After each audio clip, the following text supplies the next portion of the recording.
So your boy has kept the lead after Actually, no. Not only kept the lead, your boy finally got his first perfect pay-per-view. I've, for the first time ever, got a perfect pay-per-view pick. You already had one. Dylan already had one. I've been a failure until this point. Hold on, let me open the door for you. Yeah. Welcome to the club. We've been here for a while now, but you sure are welcome, sure diddly. Can I just say, wait, my favorite thing is the fact that Dylan almost picked a perfect pay-per-view, but he made one horrible mistake that he addressed to me the night of Fastlane, which was, yeah, when you sent that the Fatal 4-Way was going to be Andrade, R-Truth, Joe, and Ray, I misread Joe as Jose, and I thought no way Jose was in the match, so I picked Andrade. Oh, there is no way Joe wasn't going to win that one. Not only that, Joe's the champion! Joe's the champion. It's like he vacated the title, Joe's no longer in the match. Who's replacing him? Oh, no way!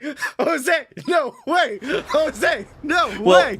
Actually, before Jose finishes his entrance, Joe would probably just lay him out and be like, I want my title back! This is my title that I never lost, and why am I not in this match? Why did I put this on the ground earlier?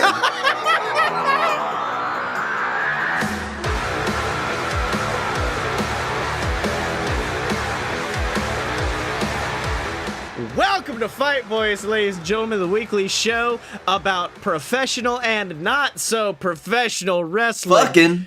It's okay, Blake.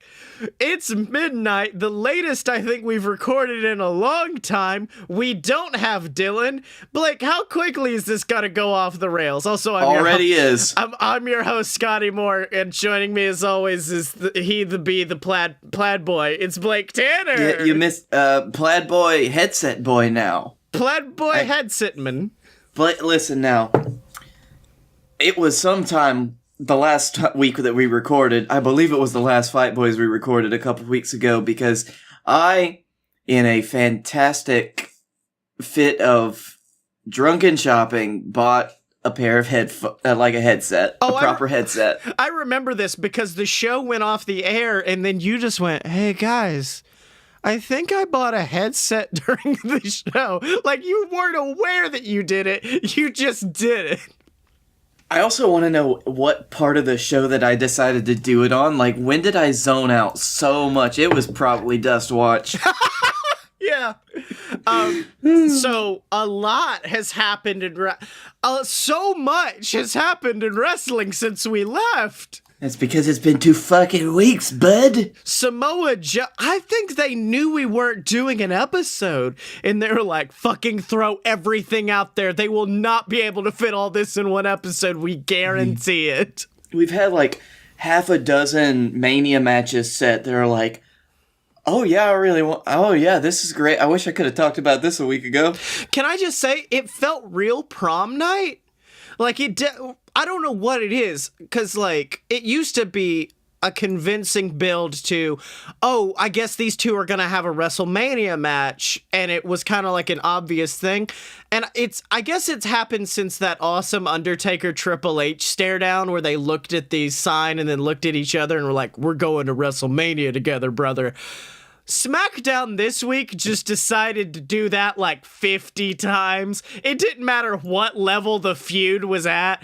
Like like McMahon came out and was like, Miz, we're going to WrestleMania together, me and you. And then he beat the shit out of him. Oh yeah, and then what was the other one? It was it Randy and AJ, I think?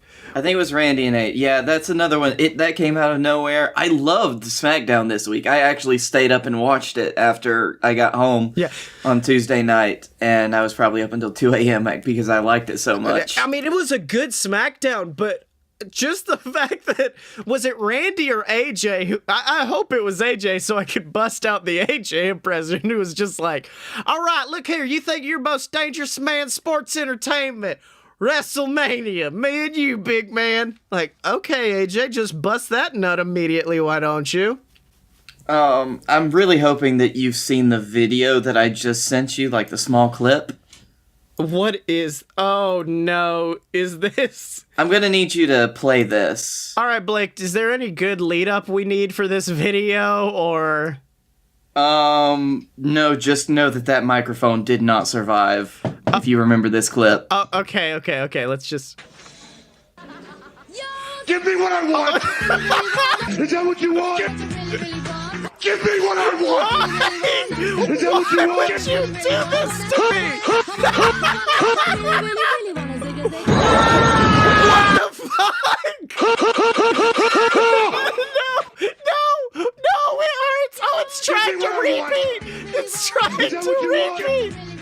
No, stop! It will. Oh, God! Everything hurts! Everything. Okay, so I didn't watch that segment, but everyone online was like, it got real sexual real quickly between those. There was tension under that. Yeah. Like, these two are gonna fuck. Oh, man. That's another thing that really, I forgot how much I love a Triple H promo. Triple H, it's so good. They're always very good. I love Triple H promos, and I think we'll get into this later in the second segment, but I think that he handled what he did really well. Yeah. And he's done that over 2 weeks now. But for me, it's kind of like it's the Authority Triple H promos are not the best, but when you get like a passionate Triple H who's willing to be like, you beat up an old man, so I'm gonna take you out at WrestleMania. That's when it's like, okay, I can feel this. And that being said, I wasn't like always bored with the Authority Triple H promos, except for the fact that they were every fucking week at that time. Yeah. It opened every single show. Yeah. Yes. Also, can we just say, I'm thinking at this point, SummerSlam, they're going to try to do a Vince versus Stephanie angle. And now we've got the two alignments of Steph and Triple H versus Shane and Vince, which is going to be amazing. And I really, really, really want to zig Vince. Yeah. That's okay. Yeah. Anything else from Raw or SmackDown that really impressed you this week? Hey, could you click on that clip that I sent you from Facebook? What? Wait, hold on. Are you trying to get me to zig-a-zig-ah again?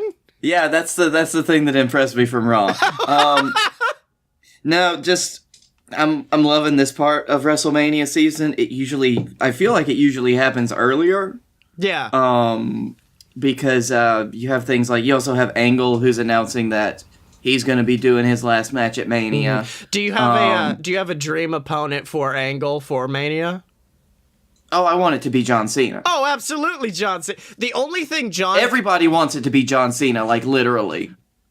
I don't. I mean, like, I do because it makes sense and it would be very good, but the only reason I don't is because the match I'd much rather see John Cena in is John versus Joe for the US title, which would be absolutely fucking phenomenal to me. Because, like, John has the history with the US title. And not only that, I love this concept of, like, R-Truth fighting to get his title back. And he's like, I don't know. I just can't do it. I can't beat Joe. But I know one man who can. My hero. My childhood hero, John Cena. And then John comes in to save R-Truth from Joe. But no, Kurt Angle versus Joe makes a lot more sense. I don't know that it makes as much sense as Kurt Angle versus John Cena at this point. Because, yeah, Cena's had that. His history with the US title goes back almost as far back as his history with Angle. Yeah. But I think the Angle stuff will be better for a complete picture thing. It will make a better moment. And also, I do, as much as I love Cena over the last couple of years since he's been loosening up and becoming a part-timer, I don't want to see him do another US title match at Mania. Okay, yeah, I could see that. Now, other matches that not confirmed, this one's not even been teased, but I'd love to see, and it's the reason why Finn Balor lost the Intercontinental title, and the weirdest thing that happened on Raw this week, but I like to think it's so that we could get the Demon versus the Dead Man. I would love to see that shit. I wanted to see that match for a while now, actually. It would be a good, because like Finn is clearly not wanting to do the Demon anymore, so it would be a great send-off of the Demon. Is his last match as the Demon would be against Undertaker. Yeah, I'm very sad that he doesn't want to do the Demon anymore, but okay. Yeah, I know. Like, me and Dylan were actually watching, I think it was Ride Along while we were at his house, and they were showing clips of Finn as the Demon, and the whole time we were just looking at each other like, you remember when Finn Balor was cool and not just the dick man of... He wasn't just a walking set of abs. and a penis? Yes. So do we even really know if he has a penis? Someone actually screen grabbed a shot of it and zoomed in and just went, what's it shaped like that it does that? That's so weird. He pulls his pants down. That's the real Demon, isn't it? Yeah. Finn Balor's big ol' Irish hog is the real Demon. I mean, he's gonna pull it down and it's gonna be like a Venom symbiote, isn't it? Yes! That's what it's leading to. You know, what I've learned throughout all our journeys was that the Demon was Finn's dick all along. Credits. Goddamn right. There are times where WWE tries to set up an underdog against, like, unimaginable odds, and it works, and it's amazing, i.e. Daniel Bryan in the lead up to WrestleMania 30. Then there are times where they look at Kofi Kingston and say, you have to beat basically fucking everybody in one night. Do it. Now, I know from the authority side, it's weird, but I love what Daniel Bryan's bringing to this part of the Kofi story. Mm-hmm. Because it fits with his gimmick. Yeah. Now, if you know... No, hold on. I think you're just too willing to quickly accept it, because, as you see, Daniel Bryan called Kofi Kingston a B-plus player, which really shows how committed Daniel Bryan is to recycling everything. Yeah, fair point.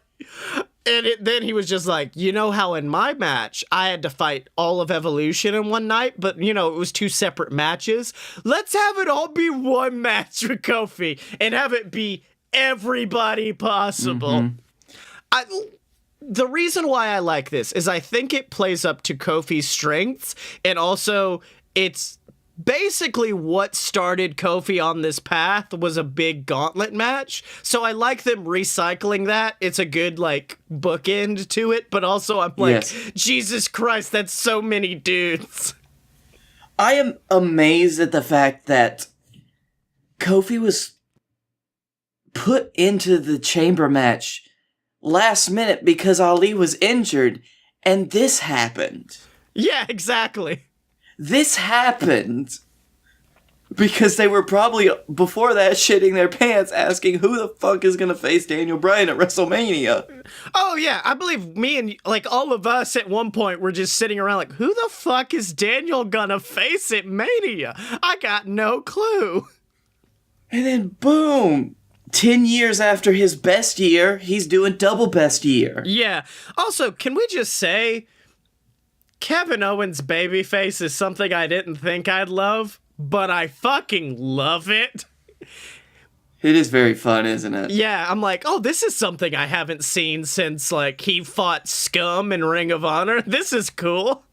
There was that one night in NXT. Oh, yeah, you're right. Actually, it wasn't even a night. It was 2 hours. It was like 2 hours, and then he beat up Sami Zayn. After getting a bloody nose at the hand of fucking CJ Perkins or whatever his name was back then. Yeah, fucking Juice. Juice! Thank you, because I forgot what his new name was too, man. I forgot everything about... I love him to death, but I forgot everything all at once. Man, Juice is the fucking best, dude. So Japan Juice. Japan Juice. So, the greatest rivalry in wrestling history continued this week. You sent this to us because Enzo Amore... Yep.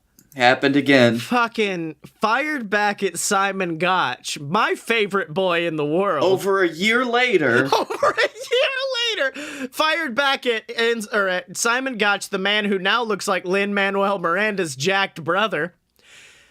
And Enzo does not defend himself well, because Gotch's quote was, best case scenario, Enzo's an awful human being, worst case, he's a monster.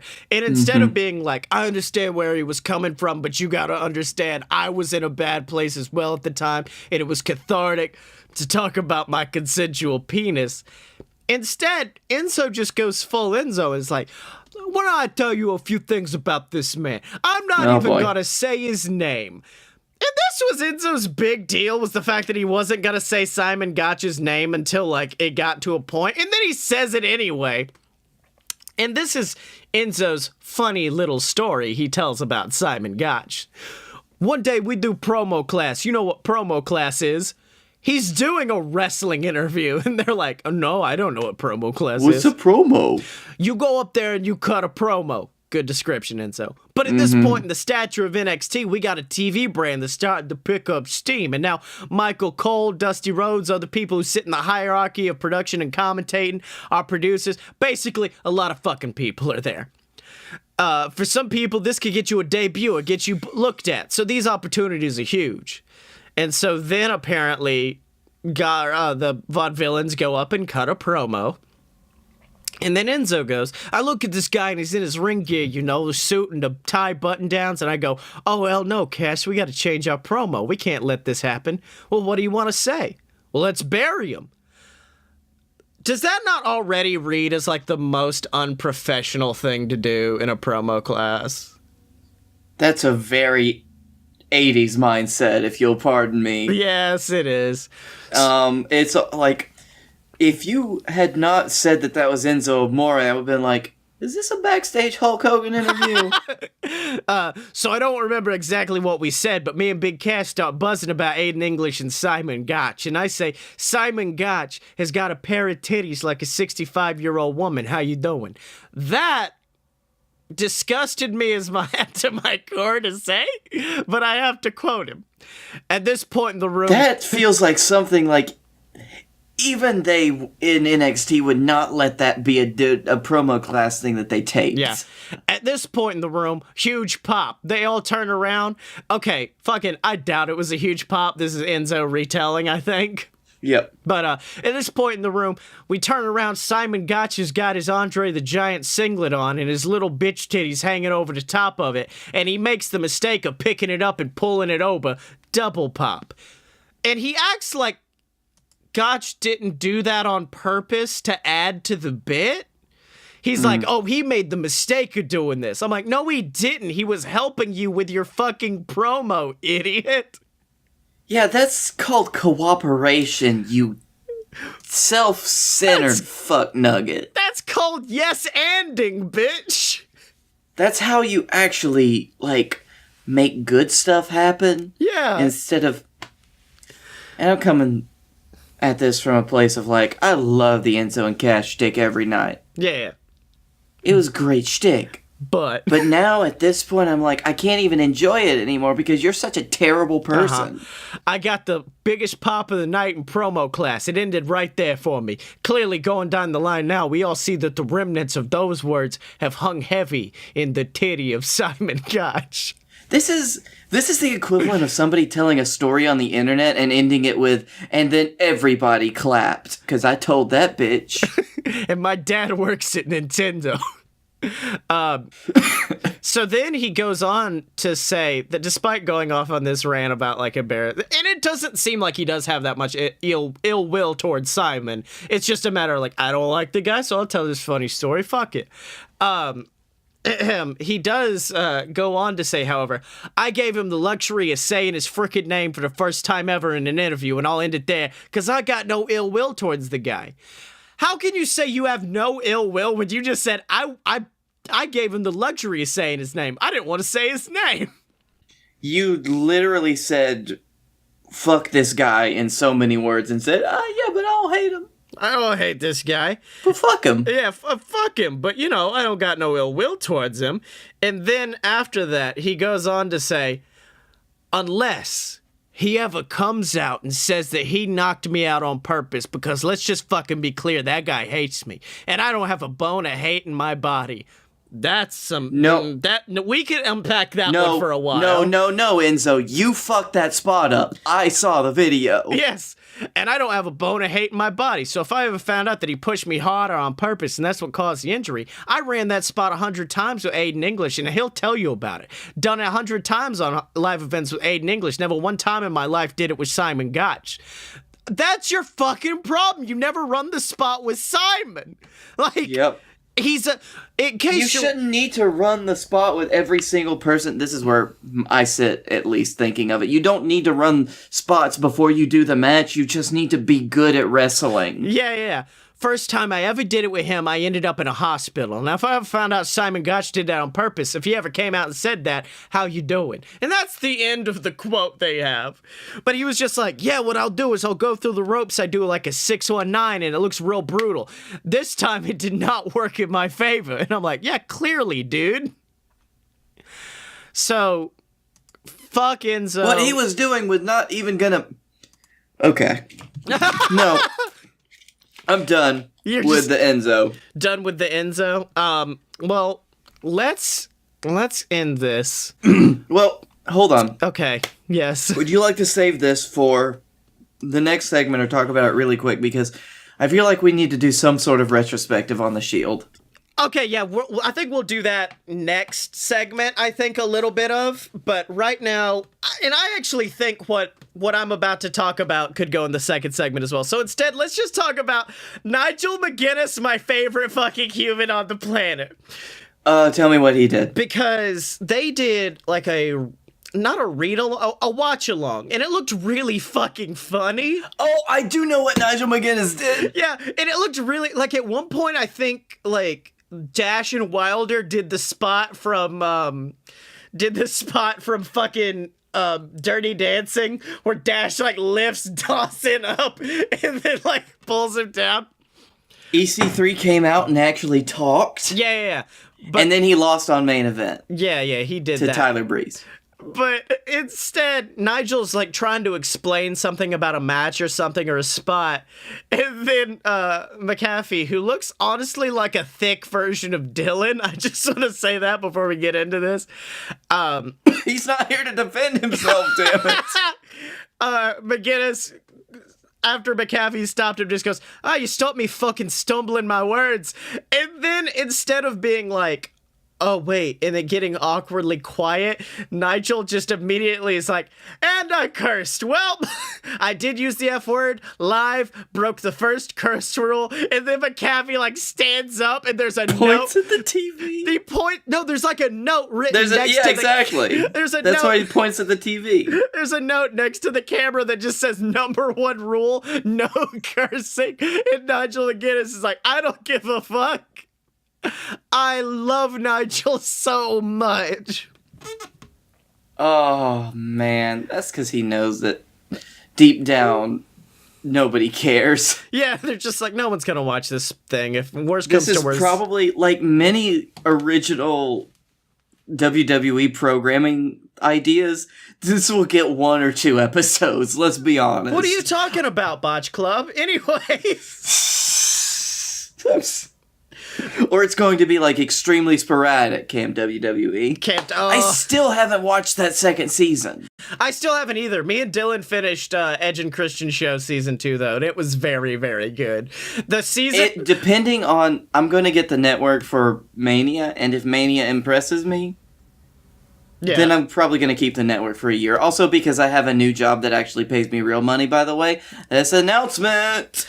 Yep. Oh, speaking of... also because this is outside of the BS kayfabe. Yeah. Speaking of getting money, though, Blake Tanner, do you know where I like to get money from? Patreon.com. That's right, patreon.com/a-load-of-BS. It's where you can support the Fight Boys. It's where you can support A Load of BS, Fun Fiction, all of the shows, but most importantly us. And you get awesome perks. You get shouted out on the show of your choice every single week, like the Patreon fuckhead himself, Ghazi, the great man himself. Ghazi, you're not here tonight in the chat, so all I can say is, I hope you're not dead, but fuck you. He did get into a bike accident he told me about. And I was like, oh no, are you good? A motorcycle bike accident? That was my first question too! Well, you can get like a bike, a bicycle accident could just be like, oh, I was riding in the bike lane and somebody smashed into me. No, I think it was like I know people that has happened to. I believe he said a motorbike, which I don't know if that's a motorcycle or what. Yes, it is a motorcycle, basically. Usually, hopefully. Unless it's an actual, like, motorbike. Yeah, which is like a dirt bike. Like he was BMXing down the street and got into an accident with it. All I know is he's perfectly fine, so that's goodwill towards Ghazi. Who gives us money. Who gives us money.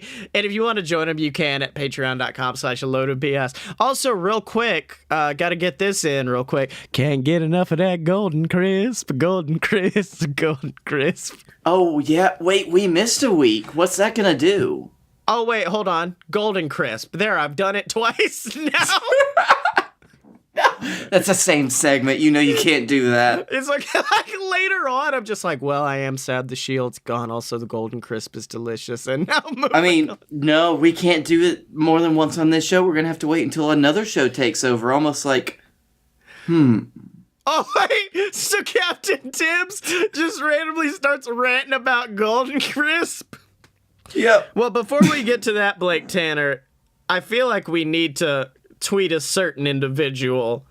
A certain individual who just got signed to the WWE. No, he didn't. That's a lie. Don't propagate that lie anymore. Hey, at Sexy Chucky T, how does it feel not being the first Chuck Taylor signed to WWE? You've had that one in the chamber, haven't you? I will say, my favorite thing is when I saw that Stokely Hathaway got signed, I went, I'm about to make Dylan very angry. And I spent, it was probably a good 10 minutes just talking about, Chuck Taylor's been signed to WWE. No, really, he's been signed. He has. And Dylan went, send us the picture. And then it was just a big close-up on Stokely's face. Dylan's first reaction was, no, he hasn't. He signed with AEW. He was at the fucking press conference. Yeah, and then I was like, no, I'm looking at him right now.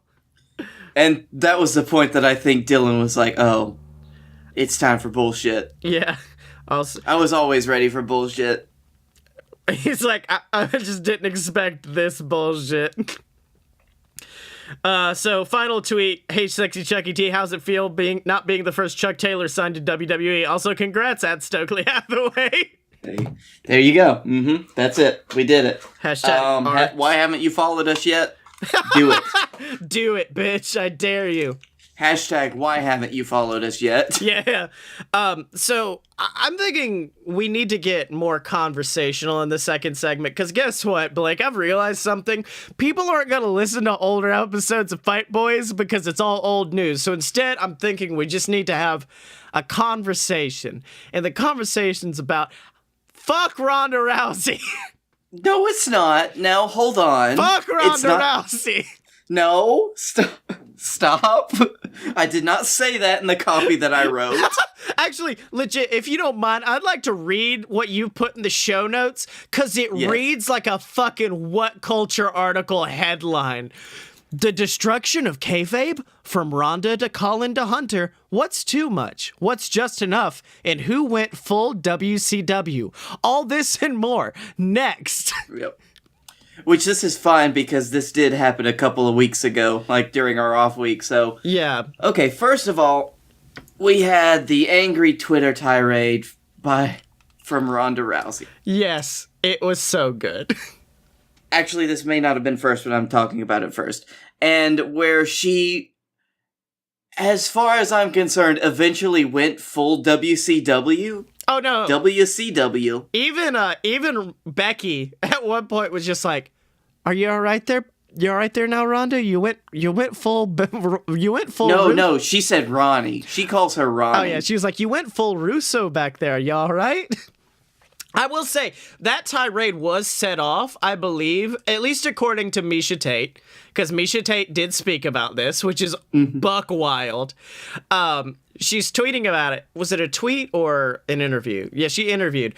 They go, this is the funny part where Ronda's saying to Becky that, hey, your armbar looks like the dick you wish you had.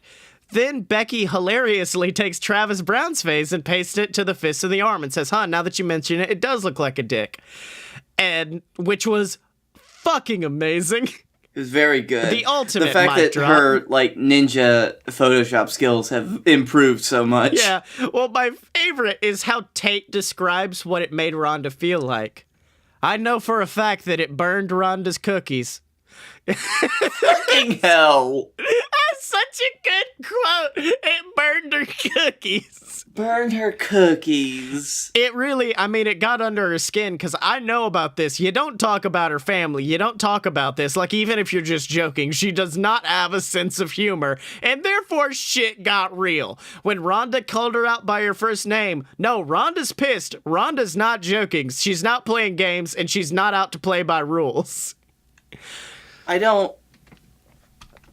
Okay.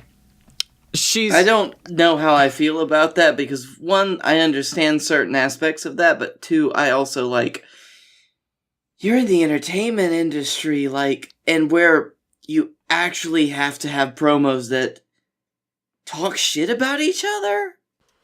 Yeah. I don't know. Here's my thing, and I thought about this earlier today. Firstly, someone brought up an excellent point. I can't remember what website it was on, but it was a new idea behind this angle, if you want to call it a worked shoot or brother.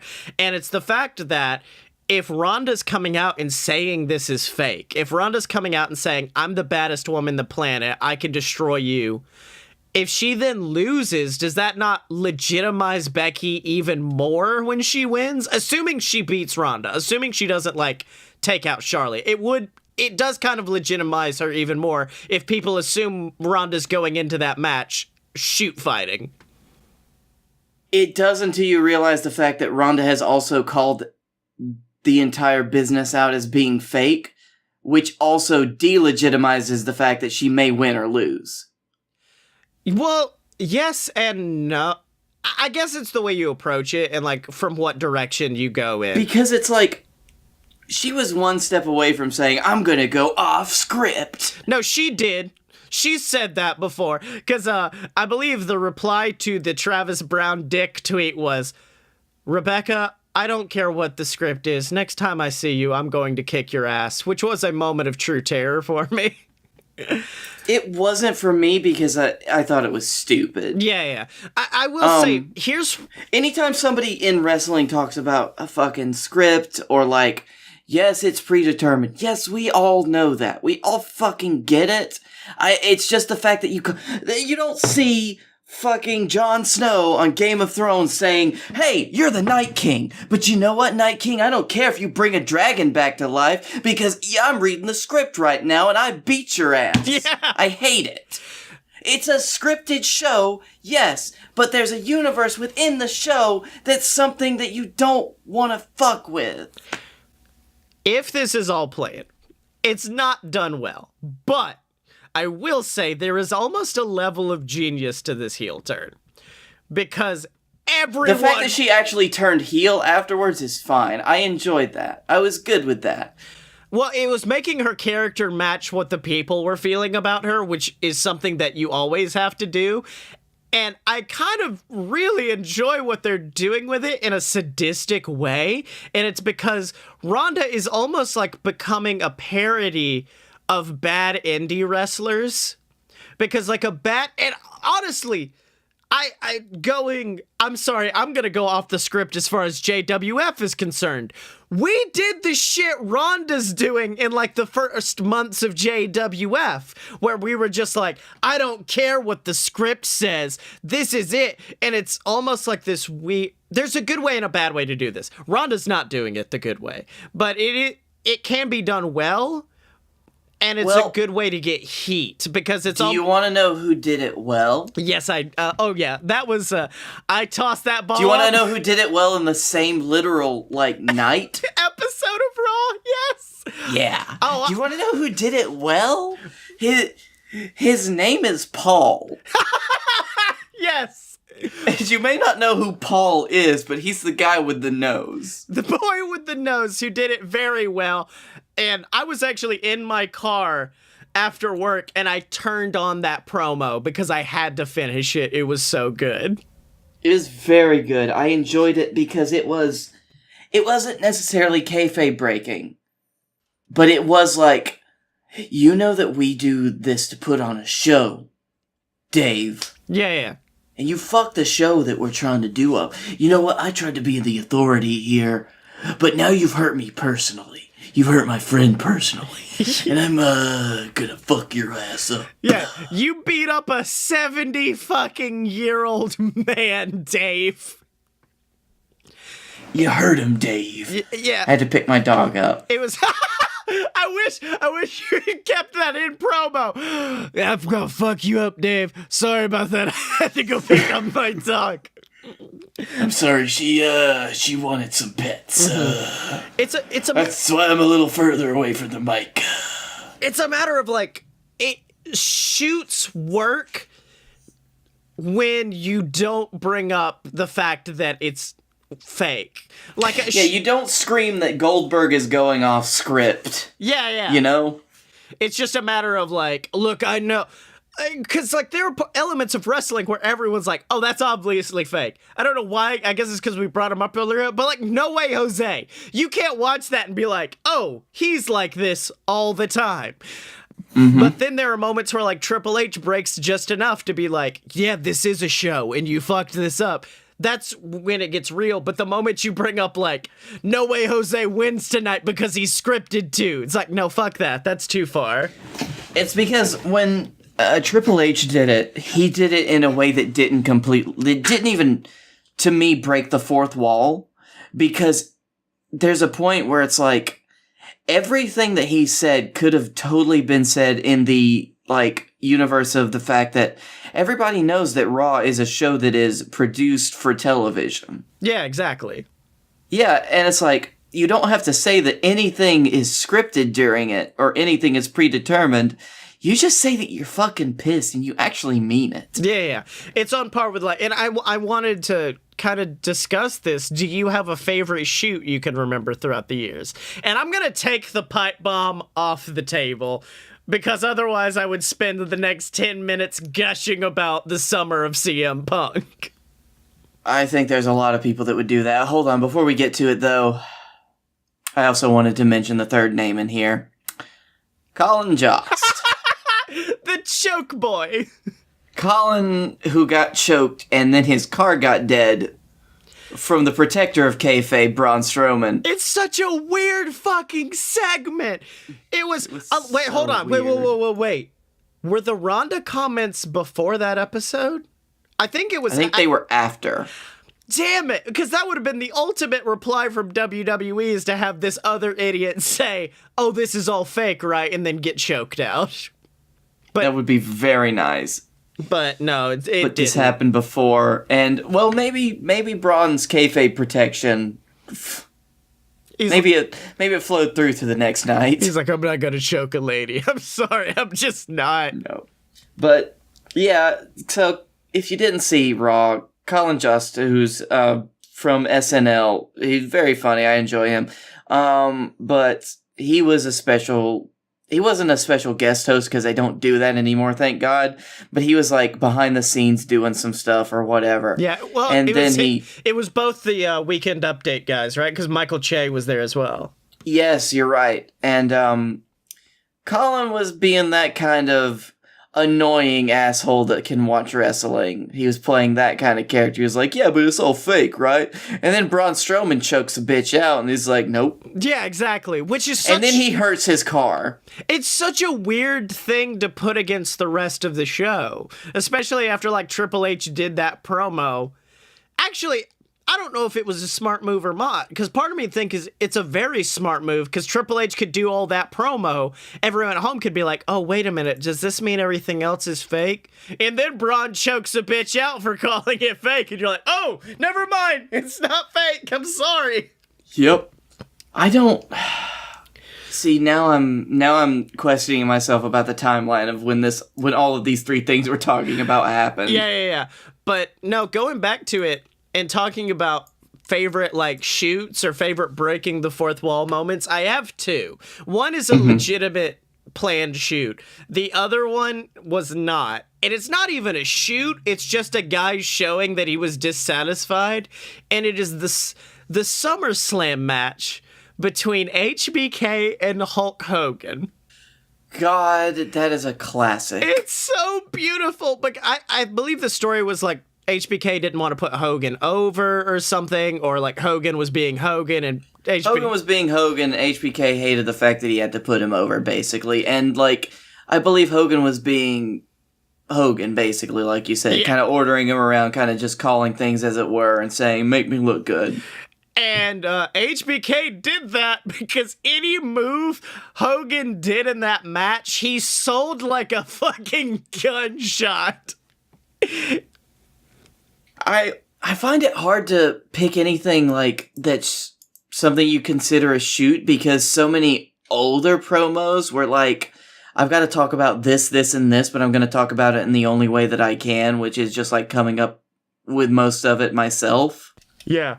You know, which is what we would even consider today to be more like a shoot. One of my favorite like shoot moments that I think is the moments right after the Montreal Screwjob and Bret Hart is just riding in the air WCW. Oh yeah, that's very, very I like good. moments like that where it's not necessarily like a huge coming out saying I'm gonna go off what I was meant to do. Yeah, but it's just always the little things like that. Like Triple H, that time that there was a kid in the front row that was crying because of something that he and his heel buds were doing, and he's like, no, it's okay, bud.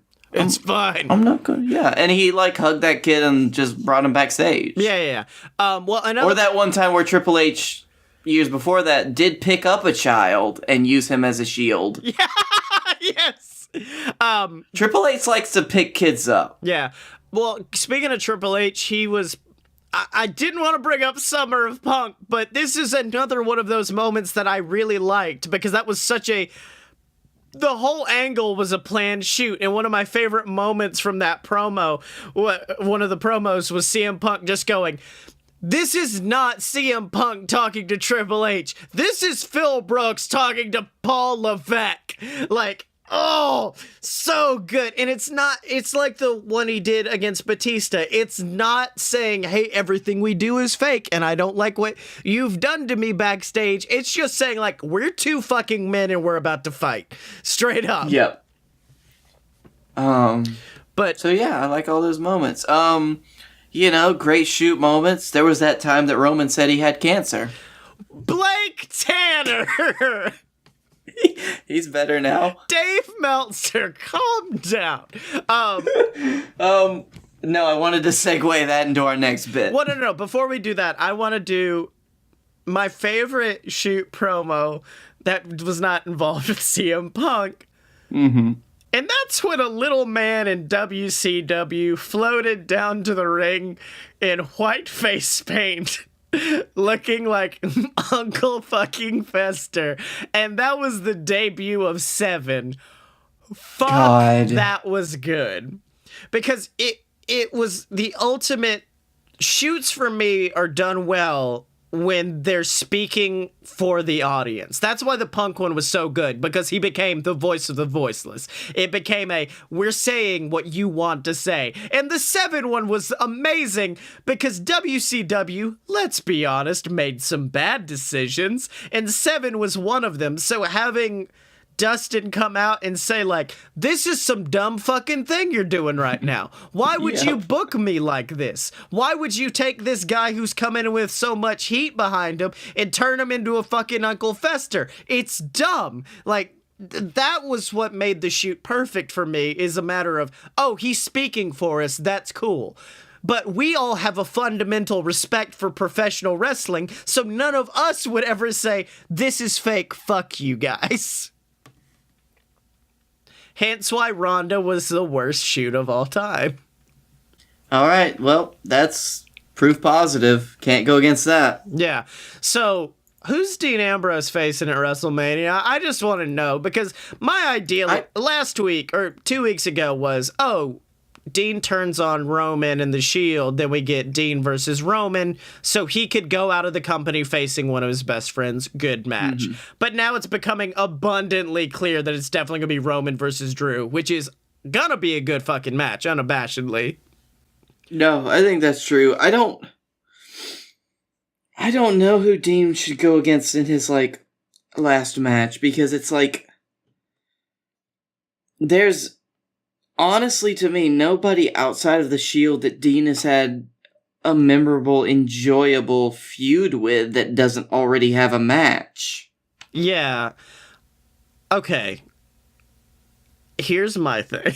Talking about shoots, brother. What if this has all been a worked shoot about Dean leaving? He signs a contract at the last minute. Dean's in, like, some scramble match for the IC title.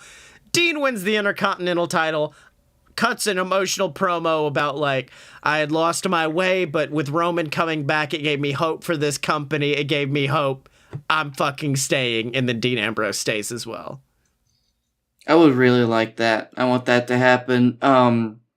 At this point, I honestly don't. It's Schrodinger's Ambrose. He is both unemployed and employed at the same time. Same time. Yep. Man, it's really. It's a tough get. Now, can I just say they definitely played up the this is the Shield's last ride too much, to a point where I'm like, it's not. Well, yeah, I'm willing to bet it's not, but, like, there was something so good about Seth shouting one last time, and then everything going silent for a second, which I thought was a really weird audio glitch, because he clearly said motherfucking. Oh, yes, dude. Now, I will say, I kind of got mad, and I guess this would have been too goofy to do, but part of me really wanted them to take apart every announce table and powerbomb each of the opposing team through the table before rolling them into the ring. Roman hits the spear for the win. Could Roman spear 3 guys at once? Yes, but he, like, turns sideways midair, so it's just like a crossbody. Oh, at that point, we could even... I was just watching the video, and I could see my dog just, like, throwing her paw out. She's like, so I could pet her. No. The dog is throwing out the paw because she's the newest member of the Shield. She's replacing Dean. Well, by the time that she did that, she'd already jumped off the bed. So, What was I saying about the Shield? Oh, yeah. I think every one of them should have hit their finisher at the same time. Fuck it. Oh, yeah, that would have been a good moment as well. That's always something weird to pull off, though. Because my favorite moment of it, though, was Baron ate the pin, right? Baron, who's still wearing... Yes. Baron, who still dresses like he's the general manager, even though he's not. He got trip bombed. Yeah. Well, not only did he get trip bombed, I liked that it revealed very quickly the fact that Dean does not have a strike finishing move, because Roman hits Superman punch... Seth hits a beautiful super kick. Then he turns to Dean, and Dean's just like, fuck it, dirty deeds. And then takes him down. Yep. It's like, all right, you're going to have to call him back up, Roman. Yeah. Bring him back up. It's fine. Now, I do have an idea. I just realized, and it's who Dean Ambrose should face on his way out of the company. And I don't know how you'll feel about this, but I think it's something a very good idea. No. Jose, no, wait. Jose, no, wait. Jose. No. You're right. He needs to join No Way Jose's entourage. And then it's a tag team match of them against the Ascension in their final match. It's also No Way Jose's final match now. it would be a lot of people's final match. I just, like... I find it hard to fathom the fact that the Shield is actually gone from the company. Yeah. Like, I'm hoping that it doesn't happen, but if it does happen, it will hit me for such, like... It will take me for such a ride that I don't know that I'm prepared for it. I think it's because they put the Shield back in our memory. If Shield kind of just broke up and then they're like... Because, like, before Roman came back, I was like, Dean Ambrose is leaving. Cool, Dean won't be here. But now that Roman's back, it does kind of put back in the thought of... Oh shit, that means no more Shield. Mm-hmm. Uh-oh. Yeah, the fact that Roman's recovery was like, he was able to get better so quickly with so little, like, internal damage. Yeah. Is really, like, it really did hinge on the fact of, like, well, now we can actually go back to the way things were. Yeah, exactly. Wait. Do I like that or not? No, what is going to be Dean Ambrose? Firstly, John Cena is now facing Joe for the U.S. title, and Dean Ambrose is facing Kurt Angle, and the loser has to leave the WWE. So, but they're both fighting to leave. The winner leaves the WWE, and Kurt beats Dean, and he's forced to stay. But you know who I'd never forced to stay? Me? No, you're fucking stuck here. But if you come up to us without an awesome shirt from merch.aloadedpurebs.com, I'm not gonna force you to stay. But if you got that merch, you're gonna be hanging out with us all night, baby. The BS gonna party all night with our lovely people picking up that merch from merch.aloadedpurebs.com, where you can get merch for all of your favorite BS network programs, a load of BS fun fiction, and then of course the Fight Boys, including merch for your favorite JWF superstars, from Canada Charlie, the VWO, and then of course Blake, what's your favorite thing we got on that website? The BS Boozy Sippy Cup, which is just marked as wine glass. It's just wine glass. I need to go back in and change it, in all honesty, but still. That's right, you can get all that at merch.aloadedpurebs.com. But Blake, it's been so long. It's been so long since we've visited our favorite boys in the JWF, so I guess it's time to turn things over to Captain Tibbs and Silver Spoon for another episode of JWF Monday Night War. Welcome, ladies and gentlemen, to JWF Monday Night War. I am your host, Silver Spoon, joined as always by the man who is revving up that engine because we're on the road to Wrestlepalooza. It's Captain Tibbs. No, sorry, engine flooded. Oh no, that's not good, Tibbs. Yeah, that's all right. I'll fix it. Well, Tibbs, let me tell you something. We've got... Gotta put the choke on, you know. Yep, that's how that works. But we are gearing up for one hell of a Wrestlepalooza. We've already got 3 matches announced. We're going to see the JWF champion himself, Brunch Boy Baron Corbin, take on his perennial rival, Momoa Curry, the winner of this year's Regal Rumble. We're going to see a match announced last week, the Dylan taking on the Kentucky Gentleman, Sexy Chucky T, and what's absolutely going to be an amazing match. What do you think, Tibbs? Looking forward to it, Silves. A grudge match for the ages. Leaving the company versus Follow. That's right, Tibbs. And then, of course, a match we found out was going to happen last week as the BS, the JWF Tag Team Champions, are going to be forced to defend their titles against the winner of the BS Invitational Battle Royal, the man known as Coach James. But Tibbs, the problem I'm seeing, Coach James ain't got a partner. What's going on? I think he left his other partner in baggage claim, Silves. He's like to do that. That's right, Tibbs. But of course, right now, it's time to hear what the BS think about this, because it's time for the BS's famous talk show, A Load of BS, with a very special guest, Coach James. Let's have a listen. Whoa, ladies and gentlemen, boys and girls, children of all ages, it's time. It's time for the greatest talk show in JWF history, featuring the 2 best damn men of all time, your JWF Tag Team Champions. And I am talking about he, the B to the LAKE. That's right, it's Blake Tanner, baby. Yes, with me as always is him, this tough son of a bitch, Scottye Moore. That's right, and look, let me tell you something, Blake Tanner. I am so excited because this week on the show, we've got us a real Cinderella story. Well, Cinderella was 7 feet tall, could rip your head off with their bare hands, and didn't need no glass slippers. Don't talk about that part, but look, our guest this week, he outlasted every other tag team in the JWF on his own to earn his spot against the BS at Wrestlepalooza. That's right, ladies and gentlemen, please help me welcome Coach James. Coach. All right, Tibbs, looks like the big coach himself coming out, the crowd going crazy, the BS watching on the ring. Are you excited to see this, Tibbs? I love the coach. That's right. Let's hear what the BS have got to say to him. All right, everybody, calm down. Now, listen, Coach, please have a seat at the desk with us. Now, let me tell you something. Me and Blake, we got to say, holy shit, man, what you did last week was amazing. I mean, you were in the ring with some of the best tag teams in the business. You were facing the VWO, Bananas in Pajamas, former champions, former dominant men, future Hall of Famers, and you managed to outlast all of them and earn your spot against us at Wrestlepalooza.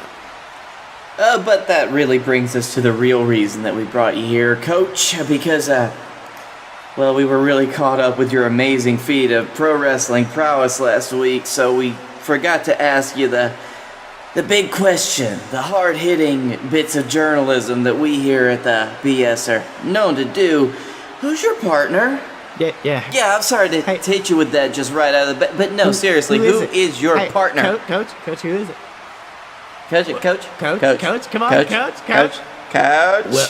Well, to be honest, No, listen. Coach, it's okay if you don't have one. It's just, Blake and I, we want to make sure it's a fair fight for you at Wrestlepalooza. I mean, I know last week you faced some heavy contenders, some amazing guys, but at Wrestlepalooza, you're stepping in the ring with the two best damn men in the business. So if you're going to come at us, you better come hard. okay, but you see...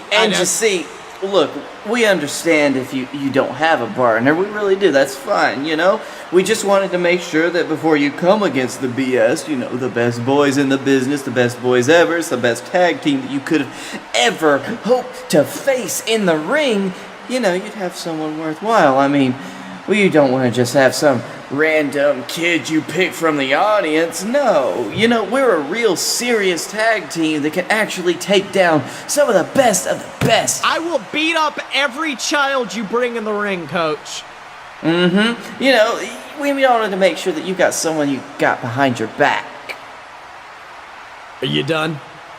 You done interrupting the coach? Yeah, that's all I got. That's it. That's pretty much all I had to say, yeah. Well, boys, I thought the same thing last week. I came out here, kicked wholesale ass like the coach is known to do, and I realized I'm going to the big dance without a partner. And Captain Tibbs, he knew that very same thing. You see, unfortunately, he told me if I didn't have a tag team partner this week, I'd forfeit my shot at your titles. I'd be out of Wrestlepalooza, and that's been all of our dreams, right? Oh, Coach, I'm so sorry. Oh, that's so unfortunate. I hate to see that happen to you. Oh, that sucks. Oh, dang well. it. All right, You didn't let me finish, boys.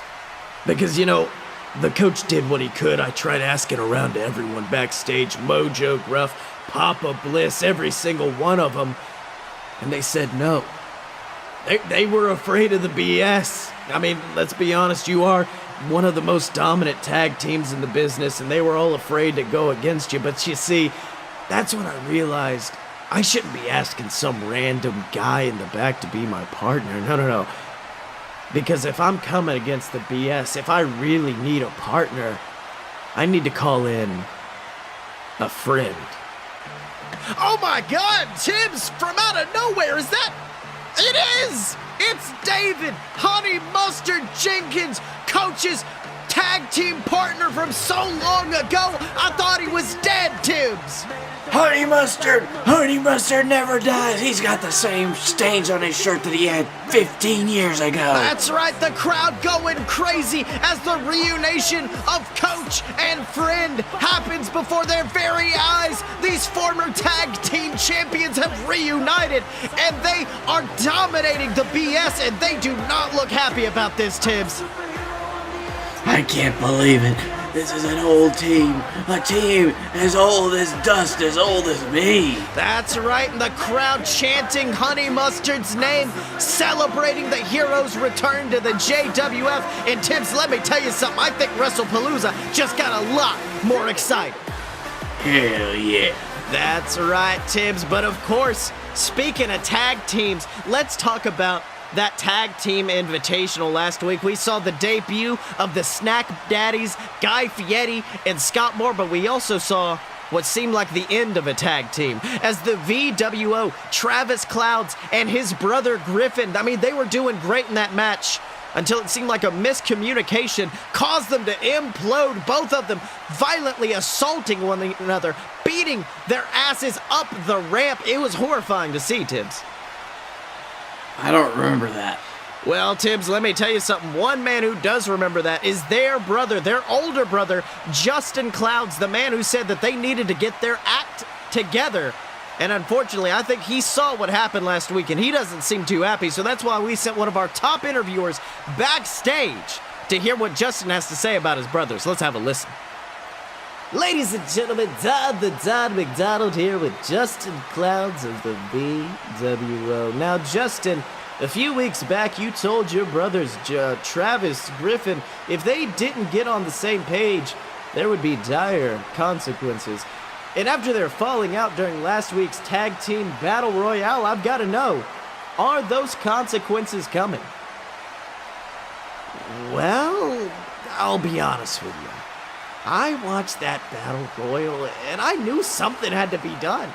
I mean, I couldn't stand seeing my two brothers beating the holy hell out of one another in that ring, and I realized that all of this, it's just too much pressure on them, you know? Too much pressure for them to perform in this ring. Too much for them to be here in the JWF. And if this company, if the VWO, if that's what's tearing my family apart, then I know what has to be done. In fact, here, come with me. All right, well, it looks like a strange move from Justin Clouds, ladies and gentlemen. We are going through the halls of the JWF backstage area, and looks like we've arrived at the VWO's dressing room. What in the world's going on? Taking a look. Oh, I'm sorry, Travis. I was just trying to help you. Look, I didn't need your help. I needed you to do your job. Oh, I'm sorry. You were failing at your... Oh my God, Tibbs! Looks like Justin Clouds attacking both of his brothers in the backstage area, beating them both down, leaving them laying, proving why he is the older brother of the VWO, and you never mess with the older brother, Tibbs. Older brother's always gonna have control, if you ask me, Silves. That's right, picking up Travis Clouds and slamming him skull first into that TV monitor, and now, oh my God, he's picked Griffin up, picked him up on his shoulder, and a huge power bomb sends Griffin flying into that locker. Tibbs, Justin Clouds has snapped. I love it. That's right, but wait a minute, it looks like he's going back up to McDonald. I think he's got more to say. Wow. So, you want to know if consequences are coming?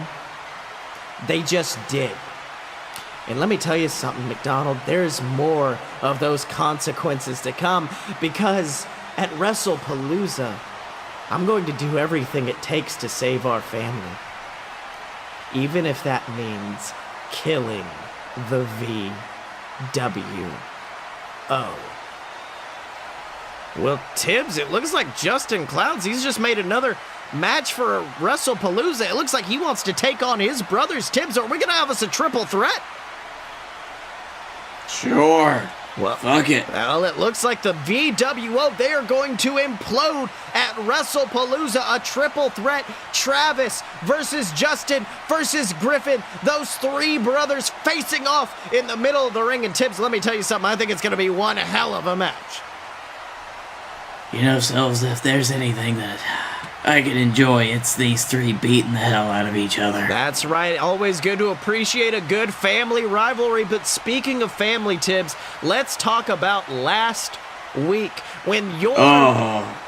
Yeah, that's right. When your son, Canada Charlie, returned from injury from bruised ribs. He was thought to be out for many more months, but he made a shocking return, assaulting his former teammates, assaulting Felix Ball, the lumberjack, destroying them both in the middle of the ring. Tibbs, do you know what's going on in the mind of Canada Charlie? I have no idea, Sills, but it can only be good at this point, right? That's Ball's horrible. That's right. I hate him. Well, right. He's the worst.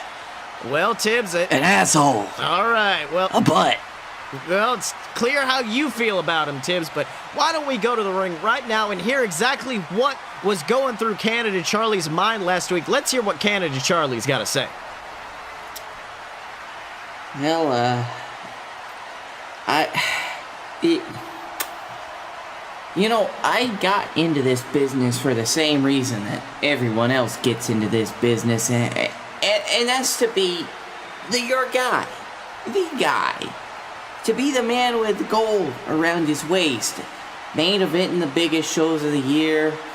Just doing what I can. Being the top of the heap. But it turns out as soon as you get into the world of wrestling, as soon as you understand how everything works behind the scenes, you realize that not everybody can be that guy.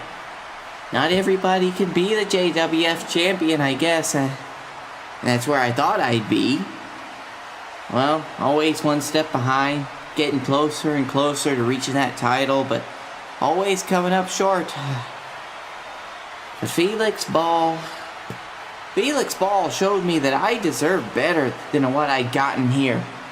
I deserve the main event. And my path to the main event runs straight through you and that lumberjack ass by your side. Because, you know what? A few weeks ago, I was gonna be the man in the Expiration Chamber match. I was gonna be the one who went against all the odds and won the JWF Championship going on to main event Wrestlepalooza. And then, you took that all away from me. You took away my one great chance at glory. You stole my spot in that match. But now I'm back. And now, oh boy, I realize now I do deserve better than you. Because after all these months, I thought the only way to climb up to the top of the JWF was to be by your side. But now I realize you've just been holding me down. Because I don't need anyone's help to become the main event. Because I already deserve the main event. I deserve the JWF Championship. Because I'm championship material. Championship DNA runs through my veins, and I have forgotten that. And I'm gonna prove all that to you, you sick, round son of a... Oh my God, Tibbs! From out of nowhere, the lumberjack assaulting Charlie from behind. This is horrifying, putting the boots to your boy, Tibbs. No, he was just about to apologize, damn it. That's right, fists raining down onto the skull of Canada Charlie. Now, oh my God, Tibbs. There he is, Felix Ball. Felix Ball emerging from behind the lumberjack with a steel chair, and oh my God! No! Tibbs, he's brutalizing the ribs of Charlie. Those ribs that were just recovering, been bruised for months. Felix Ball is absolutely destroying these men. Tibbs, what's going on? Damn it! No! That's right, Tibbs. Wait a minute. Tibbs, what are you doing? Tibbs, where are you going? Oh my God. Ladies and gentlemen, Captain Tibbs has left the announce table and he's going after it. He's going after him. He's grabbed the chair from the lumberjack. He's gone insane defending his son. Felix Ball running up the ramp and oh my God. Tibbs connecting with that chair shot straight to the skull of the lumberjack. Felix Ball looking on from the ramp. And let me tell you something, this is the most afraid I think I've ever seen Felix Ball in my history at this commentary table. And oh my God, Tibbs has got him. Tibbs has got the lumberjack in the captain's hook. Looks like Captain Tibbs tried to break the leg of the Lumberjack, and now, oh my God, ladies and gentlemen, Lumberjack rolling out of the ring, and Tibbs is helping up Charlie. Tibbs, Charlie, father and son standing in the middle of the ring, and they're embracing, ladies and gentlemen at home. This is a beautiful sight. Father and son reuniting in the ring. And let me tell you something right now, I do not think that means good things for Felix Ball and the Lumberjack. But who knows what's going to happen next with these four men? Who knows what's going to happen next with the JWF Championship? Who knows what's going to happen next? But in order to find out, you're going to have to tune in next time to JWF Monday Night War. So, Blakey T, it's been an episode, my boy. Yes. What did you learn this week? I learned that the only way to protect kayfabe, to truly make sure that everybody protected kayfabe, is to destroy people's cars. And I learned that Simon Gotch has got them bitch titties. Simon Gotch has bitch titties. I'm sorry. He's Lin-Manuel Miranda titties. I'm sorry. It's the worst sentence. I'm sorry. I'm sorry. Simon, we love you. End the show. End me! End this! It's 1 a.m, please. It's for the strangest thing. It's just I've lost my voice for some reason. I know, man. It's weird. I don't know what did it. Me too. So where could they find you on the internet, Blake Tanner? You can find me fucking sleeping. And at Blake K. Tanner on Twitter. You can find me at the Darkroom Vidya on YouTube. I talk about that all the time. Go watch our videos. And go to fuck to sleep. And you can find me on Twitter at Scottye Moore, SCOTTYEMO. Buy all my books on Amazon. Just look up Scottye Moore and you'll find them all listed right there, ladies and gentlemen. And then, of course, remember to check out all the other shows online at aloadofpurebs.com. From fun fiction to load of BS, we got something for everybody over there, of course. And then if you don't want to support us through Patreon, if you don't want to pick up some merch, remember, you can always just support us by leaving a review on iTunes, or you can leave a comment on our videos. Follow us on Twitch, so you can watch the show live, twitch.tv/aloadofbs. And as always, you can find us at aloadofpurebs.com. Step up to the merch table at merch.aloadofpurebs.com. Find us on Facebook, donate to the Patreon, subscribe on YouTube, and remember to follow us on Twitter at Fight Boy Show, Chuck Taylor, because when you're a fight boy for life.